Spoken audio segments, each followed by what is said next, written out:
Started. All right. Well, good afternoon, everyone. Happy Wednesday. Thank you for joining us for the FAFSA Challenge Kickoff. I just realized I'm on the wrong slide.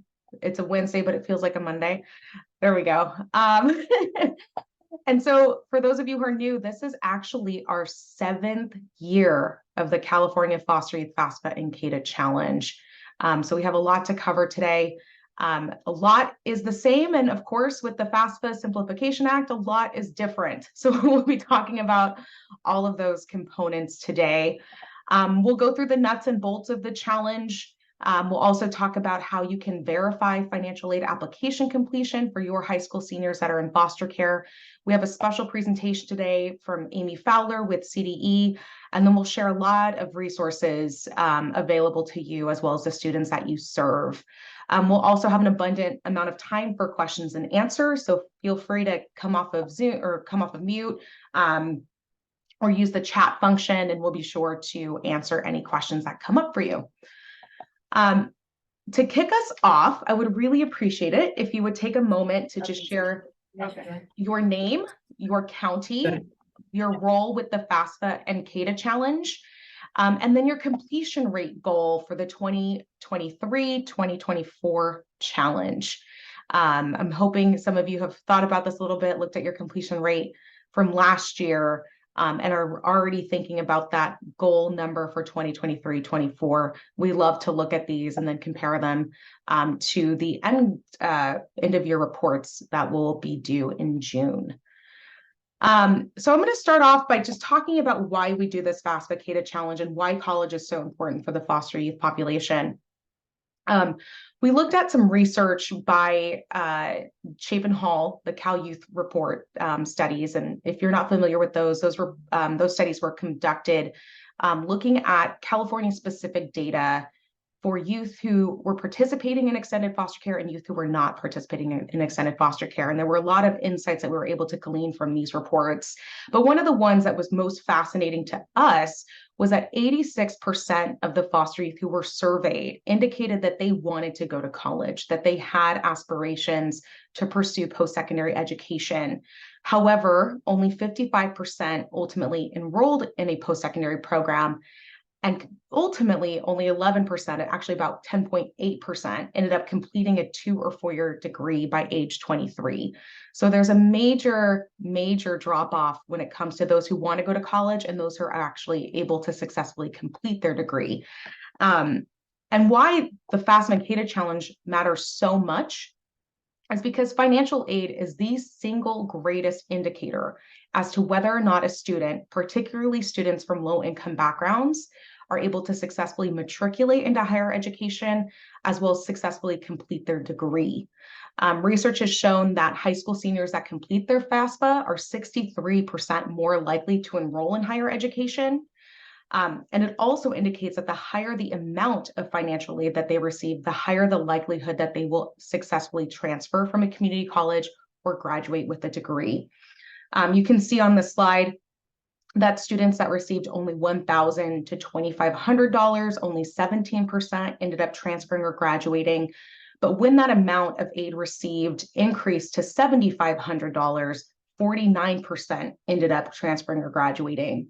I also wanted to share the statistic that youth who received the Chafee grant specifically were nearly 2.5 times more likely to complete a degree. So the more financial aid, the higher the likelihood that a student will complete college, which is why we decided to launch this challenge. Historically, foster youth have completed financial aid applications at a much lower rate than the general high school senior population. I'll talk about some changes in those trends because of the challenge soon. But again, financial aid is really key. The other thing that I wanted to point out is that you make a difference in all of this work. Also from the Cal Youth reports, we were able to glean that foster youth who reported receiving a lot of encouragement to continue their education beyond high school had a much greater likelihood of completing a college degree. And when we look at this data in particular, the foster youth who reported receiving a lot of encouragement were receiving that encouragement from the adult supporters in their lives who were working with them in a capacity as someone who was supporting foster youth. So that was like their caseworkers, right? Other support folks from other support programs. So it wasn't just they're hearing this from teachers. It wasn't just that they were hearing this from peers. This was encouragement received from the people who were in professions, in roles there to support foster youth students. So the work that you do on this challenge and the work that you do to support foster youth post-secondary education really does make a difference. I'm going to quickly kind of talk about the background on the FAFSA CADAA challenge. Again, feel free to jump into the chat or raise your hand if you have any questions. I'd be glad to answer them as we go or at the end. So the FAFSA CADAA Challenge for Foster Youth was launched in 2017. So we're now in our 7th year. Time has truly flown by. The Foster Youth Services Coordinating Programs serve as the central coordinators of the challenge. And what I think is really important to know about that is that the expectation is not that FYSCPs are necessarily going to be the ones that are working one-on-one with every single foster youth and providing that high-touch support and financial aid application completion support. But they're really making sure that those who do provide that high-touch support are trained, have the resources that they need to help foster youth with their applications, and that they're tracking that foster youth are completing their applications and completing them correctly. As such, we require that FYSCPs use Web Grants, which is the database that is managed by the California Student Aid Commission to verify financial aid application completion. And I'll speak a little bit more about that later on in the presentation today. And then lastly, again, since the expectation is that you're kind of really in a coordinating role, it's really making sure that you are kind of putting this in front of your partners, whether that be liaisons, other sort of financial aid and college access outreach folks, high school counselors, et cetera, even counselors in higher education spaces, to make sure that foster youth are in touch with the proper supports and the folks who can really help them navigate this process and navigate the applications. That is not to negate the fact that many of you do provide high-touch support, so shout out to you as well. So I want to talk a little bit about the success of the challenge. So when we first started 7 years ago, in the 2017-18 school year, the FAFSA and the FAFSA completion rate for foster youth was only 45%. We've seen pretty steady increases year over year. We did see a decrease in 2021 due to the pandemic, as many of you have probably already guessed by looking at the screen. And that was also at the time where there was a decrease in overall FAFSA application completion and college application completion. One thing that I really wanted to point out that I think is incredibly exciting is that in the 2019 and 2020 academic year, as well as the 21-22 academic year, foster youth high school seniors completed the FAFSA and CADAA applications at a rate higher than the general high school senior population. So foster youth were really getting their applications in, and so much of that has to do with the work of you all, of the FYSCP programs, and your participation in the FAFSA and CADAA challenge. So major shout out to you. Also, I think one other thing to glean that I don't want to overlook is this past year, the 2022-23 academic year, we rebounded from the pandemic. So we reached our highest completion rate since the pandemic started. And so we're hoping this year to continue to see an upward trend. I also want to give a massive shout out to our FAFSA CADAA challenge winners from last year. For those of you who are new to the challenge, we do awards.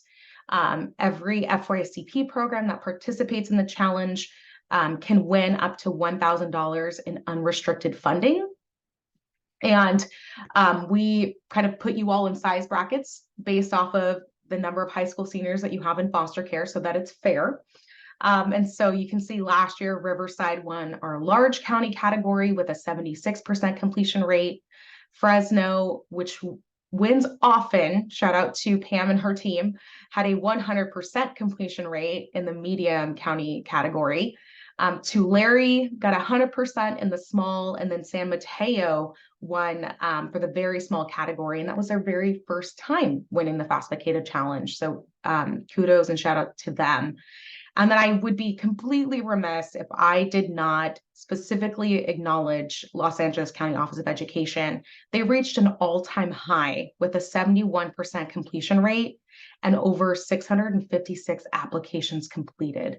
Just the sheer number of applications they had completed last year was just remarkable. So major shout out to them as well. So I wanted to talk a little bit about what the FAFSA CADAA Challenge entails. We have a policies and procedures manual that explains this as well, that I will circulate. It's on our website.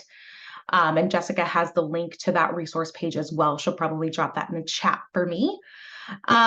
So when we talk about the challenge, there's sort of two major pieces that FYSCPs have to track. And the first is their baseline. So your baseline number is all 12th graders in foster care, regardless of credit count. So that includes students that are on a non-diploma track.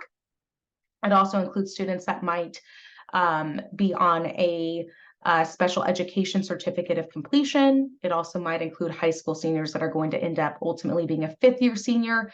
And the reason for this is because it's very difficult for all counties to track this level of detail the same. So we try to keep it simple by saying all of the 12th graders in foster care on your 5.7 report and sparing everyone sort of the tracking and mental gymnastics that's required to exclude certain populations. So we include all of them. Note as well that students in family maintenance and family reunification are also included in that baseline number. So that's your first number, that's your baseline. The second number is your completion rate, and determining how many of those students that are in your baseline have actually completed the application. And so we verify this and determine this number by using web grants, which, as I mentioned, is the California Student Aid Commission's database. So web grants and the California Student Aid Commission actually piggyback on data that's submitted into the FAFSA. So once a student submits a FAFSA, 1 or 2 weeks later, that information is then imported into web grants, which the Student Aid Commission utilizes to determine Cal Grant eligibility and eligibility for other types of state aid. And that is how we're able to determine that application was submitted. And I'll talk a little bit more about what that looks like. One thing that I wanted to note too, that's a little bit different in this year's policies and procedures, is that we will only be requiring one report this year. So typically we require an interim report that includes students that have that are on your baseline number, your 5.7 reports, and the number who have completed those applications. Will often require that in April, and look at students from October to March 2nd, the priority deadline for the Cal Grant. But since the application is delayed this year till December, just some unknown date, December still, we don't have any secret intel. We still know at JB that it's just going to be someday in December, the application will go live. And since the priority deadline was extended from March 2nd to April 2nd, we're just going to require one report. And that final report should encompass all of your students from your baseline starting December 15th, 2023, which we're tentatively determining or deciding is the start date. Hopefully the FAFSA will be out at that point. If that changes, we'll change the date. But obviously it's not going to be October 1st. So we just selected December 15th, hoping it's a safe bet, through May 17th or the end of the school year as we're defining it. And that final report will be due to us the first week of June. We circulate the report form about 2 weeks prior to that June deadline. So you'll be getting a notification from me to submit your data. And when you go to submit your data, it's really 2 data points. It's the number of students, high school seniors, on your 5.7 report, from December 15th through May 17th. That list should be cumulative. So it's really important that you're looking at your 5.7 report, once, twice a month to look for entries and exits, and that you're tracking those students. And then also looking and verifying application completion through web grants. Any questions here? I will pause. I'm not sure. I don't hear any. If anybody's trying to speak up, you might be on mute. Okay, I will keep us going. So our goal this year, like I mentioned, we rebounded last year. We hit 65%. Our goal this year is to reach an all-time high of 70%. And so our hope is that with the support of you all and all of the effort and work that you've put into the FAFSA challenge, and hopefully continue to see a rebound from COVID, we will reach a 70% statewide completion rate for foster youth high school seniors. Now that I announced it, I feel like I'm manifesting it. So I'm hopeful. I feel like we're going to get there this year. All signs point to yes. All right, so now I'm going to get into some more of the technical details about web grants specifically. So for those of you who have been part of this challenge for the past 7 years, you may remember that initially the only way we could verify FAFSA and CADAA completion using web grants was by using web grants for institutions. And this was a bit more arduous. It required a login credential. You had to submit what's called a web grants administrator access request form that had to be signed by your superintendent. You had to go in and look up whether or not a FAFSA and CADAA was completed one by one for each individual foster youth. When you kind of go in web grants for institutions, pull up their school, look at their roster of students and look for that foster youth specifically. And it was very, very difficult if you had a high number of foster youth students because it was incredibly cumbersome. We worked very closely with CSAC as they were modernizing web grants to create a tool specifically for you that really streamlines and simplifies the process of determining whether or not an application has been submitted. So we now have a new method. It's called WinSCP. It's a secure file transfer system that is only operated on PCs. By the way, I learned that the hard way. WinSCP does not work on Apple or Mac. So if you have a Mac system and are trying to think through how you can gain access to this, please reach out to me because I have gotten very creative in the past. But this is a much simpler process, and I'm going to show you exactly what it looks like in just a second. But it only requires an initial configuration. So essentially you say, hey, I really want to get access to WinSCP, Sarah. And then I put you in contact with CSAC. They help you configure it. They make sure that their system is talking to your system. And then they also generate a unique token, which is essentially a password for you to use so that you can access this form and this data. You essentially have a cumulative list of your high school seniors into a spreadsheet template that we provide for you. All you need to input into that list is the student's first name, last name, their SSID, and their date of birth, and then it will auto match all of the other data pertaining to their financial aid applications. And what's really nice about this process is that it only takes a few minutes. You'll get a notification once the data match is done telling you to go back into WinSCP and download your data matched file. And you can run this process and run this report as frequently as you want. And so you can do this once a month, every couple of weeks, depending on the number of foster youth high school seniors that you're working with. And you can look, for changes and track how many students have completed their FAFSAs.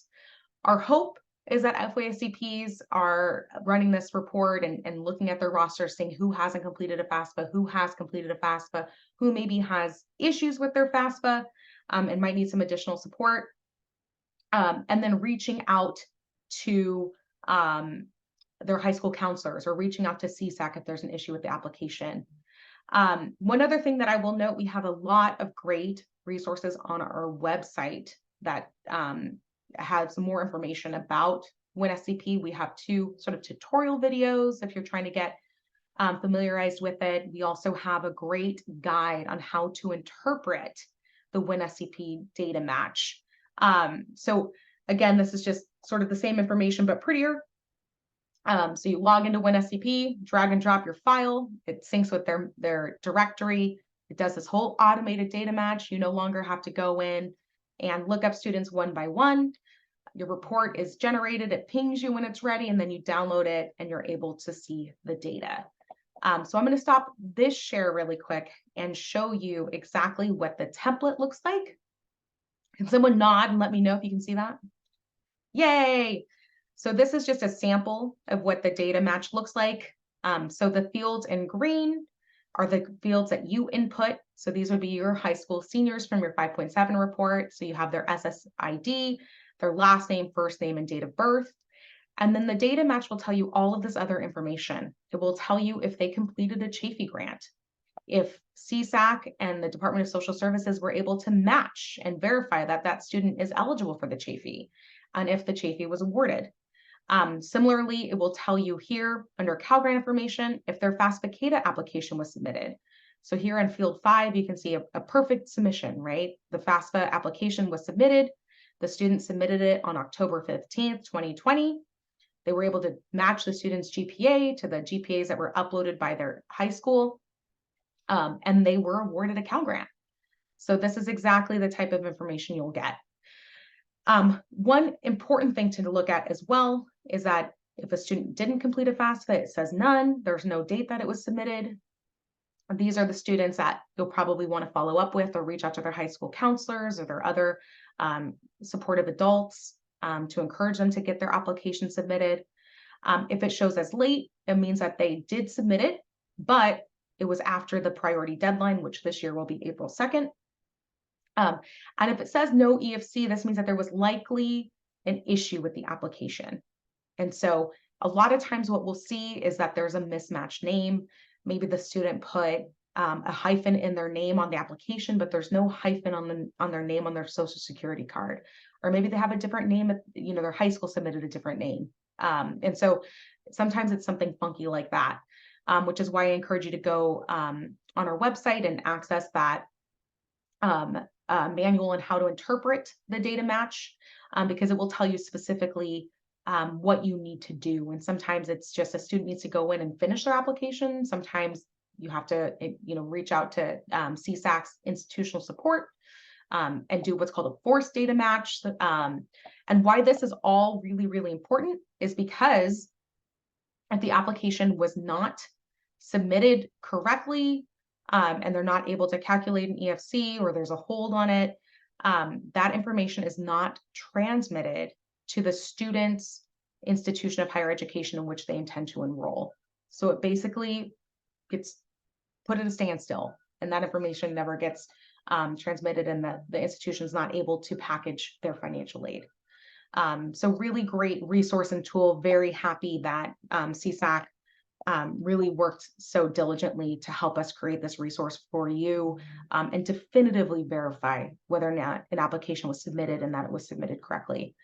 To gain access to WinSCP, if that is something that you are interested in, you can just send me an email. I'll drop my email in the chat. It's just Sarah, SARAH @jbay.org. And I will put you in touch with the team at CSAC that can help you configure WinSCP. Like I mentioned, you just have to do one initial configuration, and then it works like a well-oiled machine, and you can run that report as frequently as you would like. All right, any questions so far? All right, I'm not seeing any, so I will turn it over, I believe, to Amy. Thank you. I appreciate it. That was wonderful. Your WinSnap sounds really pretty cool. Hi, my name is Amy Feller. I'm a foster youth education programs consultant with the Integrated Student Support and Programs Office in the California Department of Education. For the FYCPs currently present, you probably remember me from our recent regionals. See, can we go to the next slide, please? Today, we will be going over strategies for direct services to foster youth using AB 130 funds, implementing SB 860, and college and career resources. Next slide. Thanks, Sarah.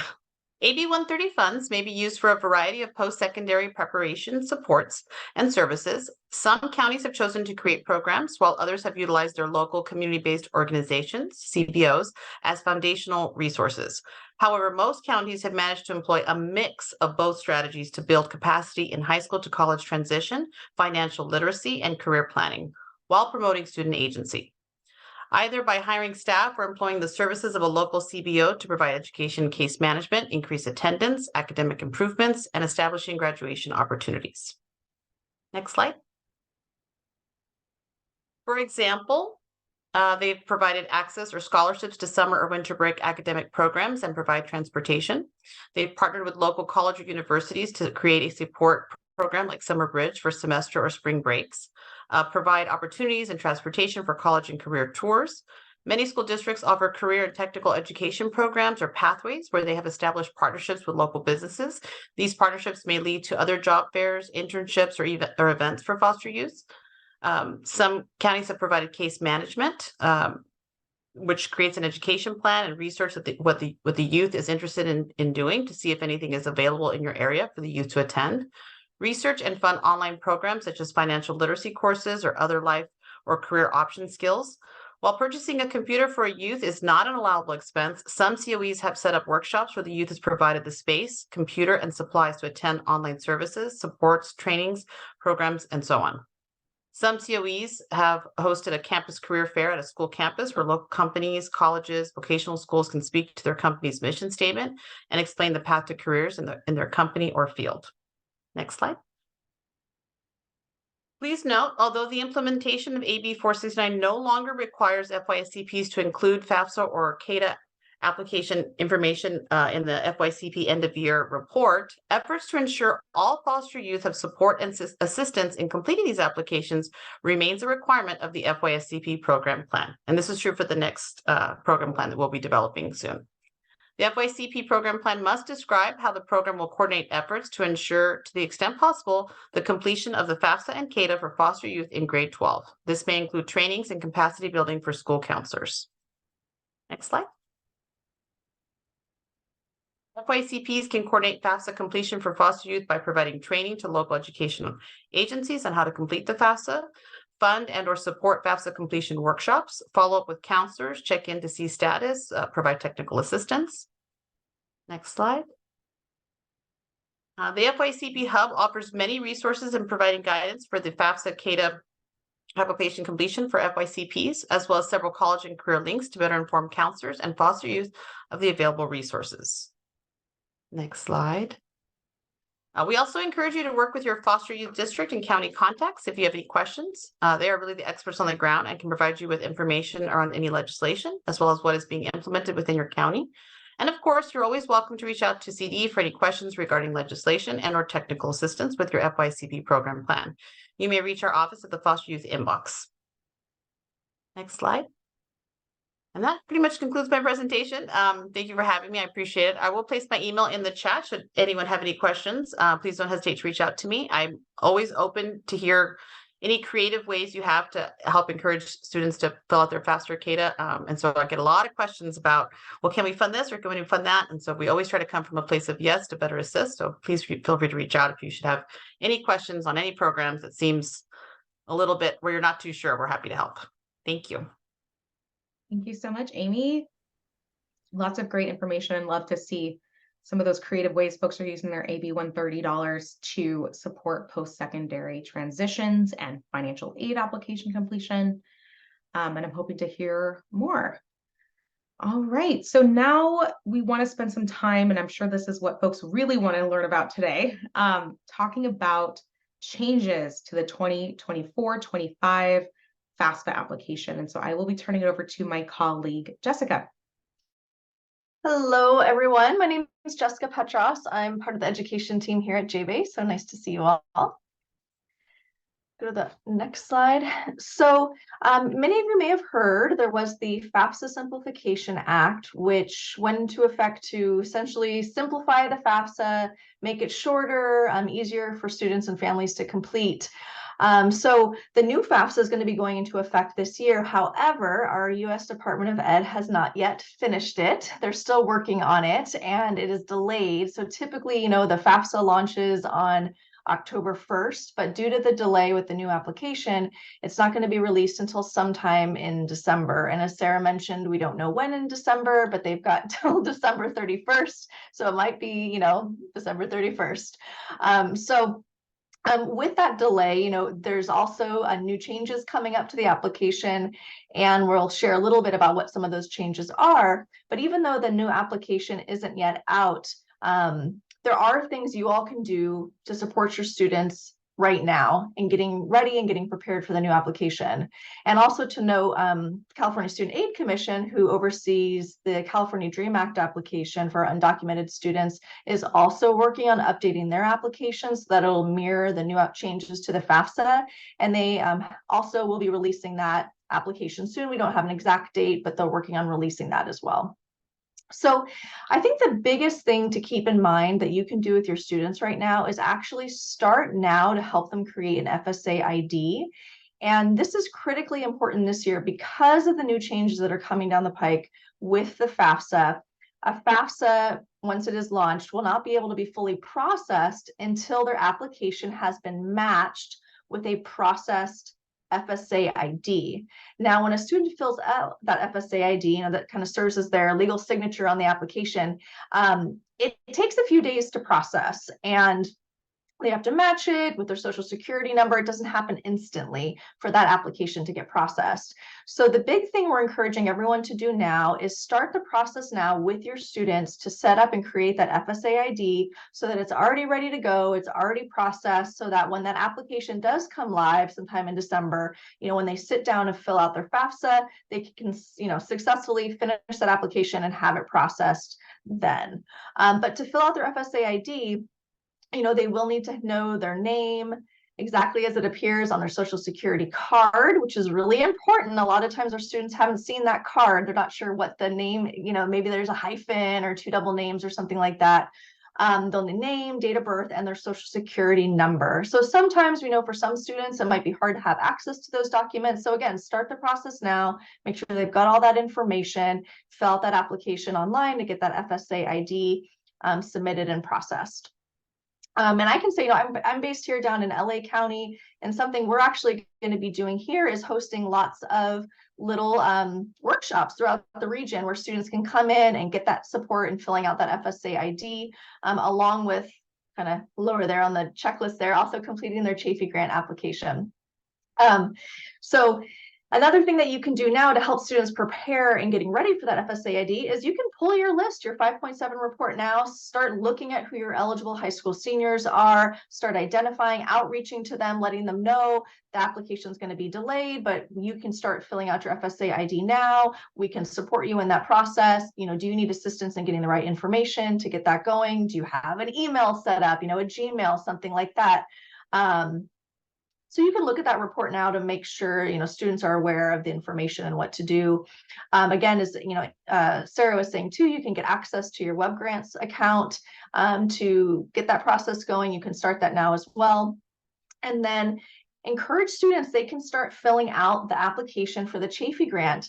Even though the FAFSA isn't yet launched, they can submit the application now. CSAC had said it's okay, there won't be any issues with that. They'll keep that application in the queue, but the students will still need to, once the application is live, fill out that FAFSA or that California DREAM Act application. So I think, big messaging you can get to students is fill out that FSA ID and submit your Chafee grant now. They don't need to wait until come January. Next slide. So with the changes to the new application, there are some other things that we wanted to share with you as well. One thing to know is that once a student has been verified as either being homeless or in the foster care system for the purposes of independent status on the FAFSA, that verification stays with them. They don't have to be redetermined every year. Once they're verified, that status will stay with them.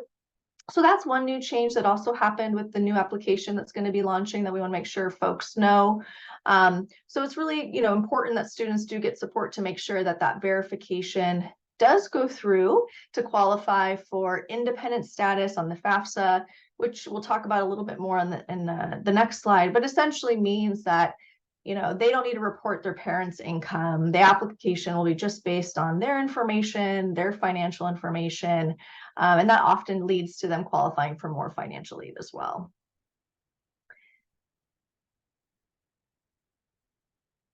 So one of the big changes we wanted to flag as it pertains specifically for students who have experience in the foster care system is what is now called Student Personal Circumstances section. This used to be called the section where they would verify if a student was independent or dependent. Again, it would essentially means that if they are independent for the purposes of the FAFSA, they do not need to report their parents' financial information. So what's a little different is, in the past, there could be a lot of reasons for why a student might be considered independent. Maybe they were an older student, they're 30 years old, maybe they have a child, or maybe it's one of these reasons listed here on the screen. And so before, this screen would only pop up if needed. So if someone was, for example, a parent, they would automatically qualify for independent status, and these questions wouldn't even appear. Well, now these questions are going to appear for all students, and they will be prompted to select all that apply. And so these are various scenarios that might qualify a student for independent status. And they phrase them a little different than they did on the prior applications. So if any of you are familiar with the FAFSA from the past, there was a question that kind of lumped into one phrase, were you ever in foster care, or ward of the court, or orphan? Well, they took that question and they broke it up into 3 separate questions. And so you can see here highlighted in red that 2 of the questions that might pertain to the students you're serving are highlighted in red that could qualify them for independent student status. One is at any time since the student turned 13, they were a ward of the court, or at any time since the student turned 13, they were in foster care. So they can select all that apply. I would say check both for your students that are applicable. But what this is pertaining to is really students who were essentially an out-of-home care placement, involved in the foster care system. So when you're looking at your CalPADS report, all those students that were in, out-of-home care placement, those are the students you're going to be working with to check off those boxes. There's 2 other scenarios that you want to keep in mind, though, that are a little more complicated and nuanced. You will also have on your report students that were in family maintenance. Now, students who are in family maintenance may have previously been removed from the home and out of home care, or not. They may, continue to remain living with their parents throughout their time in family maintenance, so they may not qualify to check off those boxes. They're really talking about students who are removed from out of the home. I will say also that now is a new requirement. You on your CalPADS report now also have students that were in voluntary placement. This is a new category, and there's no clarification from the U.S. Department of Ed to specifically state whether students in voluntary placement qualify as being a ward of the court or were in foster care.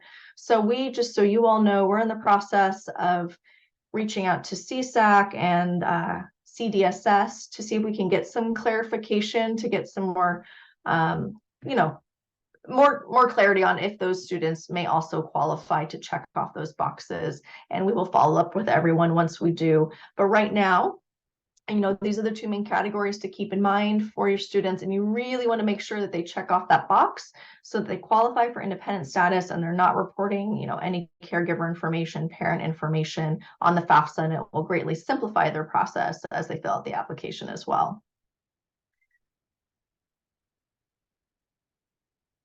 Resources. And one more thought I just was thinking before we transition to resources with this. As a best practice, I would say encourage all of your students to get a ward of the court letter before they graduate high school. although there's an automatic match to verify foster youth status that's in place right now for this question on the FAFSA, we have heard that there can be glitches with it sometimes if their name doesn't match, maybe they don't list the right school. So I would just say as best practice to really support your students, advise and encourage them to get that letter, have it in their file, just in case there are any issues with verifying their time in the foster care system, that they'll have that letter if they need it down the road to make sure they can access that financial aid or other benefits available to them at the college system. Okay, now we can go on. All right, so we have a lot of resources. You know, we just hit some of a few key points in today's training, but there's a lot to know about financial aid, and we want to make sure that you have all the information. So a few things to keep on your radar. We are going to be doing a webinar on December 6th from 10 to 11:30, and this is going to be a deep dive into the new applications, everything you need to know about how, as an adult supporter, you can support students with experience in the foster care system, as well as students experiencing homelessness. We're going to walk through the application, all the key changes, things to know, key steps after the FAFSA as well.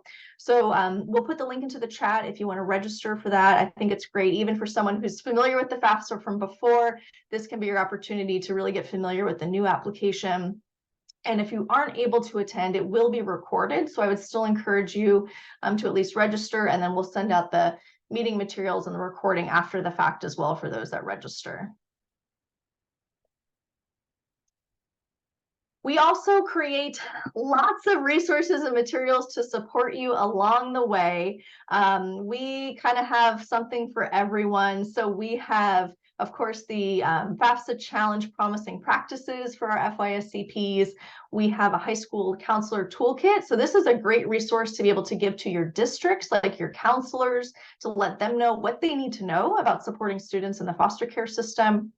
We have a financial aid guide, which really walks you through all the key steps about understanding financial aid, how to apply, how to keep your financial aid, and that's in English and Spanish. We put our webinar trainings on there. And then we have these visual guides with screenshots of every single question on the FAFSA with detailed instructions, so you can have everything you need to know to sit down with a young person. So if you feel, I don't know, FAFSA doesn't really seem like my specialty, or maybe you're working with an adult supporter who's not that confident in this area, you give them that visual guide, they'll be good to go. They can pull that up and sit with the young person and fill out the application. So we have a lot of great resources. Right now, all of our materials that are on there are from last year. We're in the process of updating everything with the new FAFSA application. So come December, we will have all of our materials updated to reflect the new applications for 24-25. But if you want to save the link for the website now, you know, you can go back to it once those materials are released.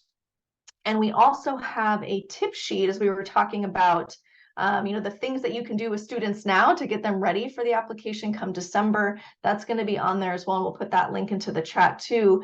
But, you know, like we said, they can fill out that FSA ID, they can get that Chafee grant in, they can apply for private scholarships. And so we have a little one-page tip sheet that you can share with your students or your partners to support them in the process at this stage as well. So thanks, Jessica. One thing I will add, I know I'm already getting this question, and it's whether or not we will be providing printed copies of the financial aid guide. And the answer is yes. So we will be doing another round of ordering. We like to order those in bulk. So we'll be communicating with you all once the guide is finalized and finished about what the timeline is going to be for mailing those out. We'll also probably loop back and just make sure we have correct contact information and mailing information so that those will be sent as soon as possible. Of course, they're always available in free and electronic version on our website as well if you don't want to wait come December when it's ready to go. But we will be providing those printed copies again. All right, so we went pretty quick. We had 3 speed talkers for presenters today. I think we're all pretty well caffeinated. But if you have questions, now is a great time to ask them. And I will also stick around a little bit after our recording has ended, just to see if anyone has anything specific they want to discuss or needs any sort of specific technical assistance. But feel free to ask any questions now. you can come off of mute or drop them in the chat. Anything coming up for folks? And yes, that's a great question. I will be providing a copy of the PowerPoint. I will also be sending it along with the recording from today's webinar. So that will be posted on our website. So yes, absolutely. Also be sending all of the links from today's session as well. If you want to access any of those resources, like the 5 things you can do now before the FAFSA opens and the webinar registration for the December how-to. All right. Well, I'm not seeing any other questions. But if any come up for you, you can always reach me at sarah@jbay.org. I also have my phone number here on the screen. And I'm sure that as the application is released and you're working with students, if anything comes up, which I'm sure it will, it happens every time. There's always some complex situations or questions that we encounter throughout the FAFSA challenge. If those come up, please do reach out. We love answering questions about the FAFSA and CADAA applications. Jessica and I like the mental gymnastics of it all. So please send us your challenging questions, your difficult ones, and we'll do our best to provide support. But that is it for us today. I'll give everyone 10 minutes of their day back. But thank you so much for joining us today. And again, please reach out with any questions or concerns. Thank you guys so much.